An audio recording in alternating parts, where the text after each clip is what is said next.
Tension করতেছো? আরে তোমার বাবা এটা কোনো মানুষের মতো কাজ করছে? বাবা আবার কি করলো? আরে বাংলাদেশে এত জনসংখ্যা, তার এতগুলা বাচ্চা কাচ্চা জন্ম দেওয়ার কোনো দরকার ছিল?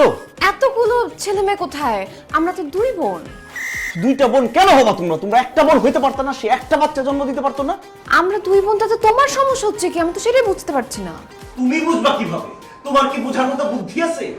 তোমার দুলাভাই এখন সম্পত্তির ভাগ চাইতেছে। এখন যদি তোমার বাবা তোমার দুলাভাইকে সম্পত্তির ভাগ দিয়া দেয়, সেটা কি দেখতে তোমার ভালো লাগবে? হ্যাঁ, আমরা দুই বোন, সম্পত্তিতে দুই ভাগ হবেই। আরে বোকা মেয়ে, আমাদের একটা ভবিষ্যৎ আছে, আমাদের সামনে বাচ্চা কাচ্চা হবে, তাদের একটা ভবিষ্যৎ আছে, তাদেরকে বড় করতে হবে, মানুষের মতো মানুষ করতে হবে। আর এগুলা করতে অনেক টাকা পয়সা লাগে।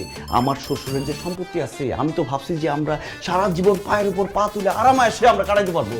এখন যদি সম্পত্তি ভাগ হয়ে যায়, আরামায়েশ তো দূরের কথা, একদম সংসার চালানো অসম্ভব হয়ে যাবে। এই যে মেকআপ টেকআপ মাখো না আর নতুন নতুন জামা পরো, এগুলো সব বন্ধ হয়ে যাবে।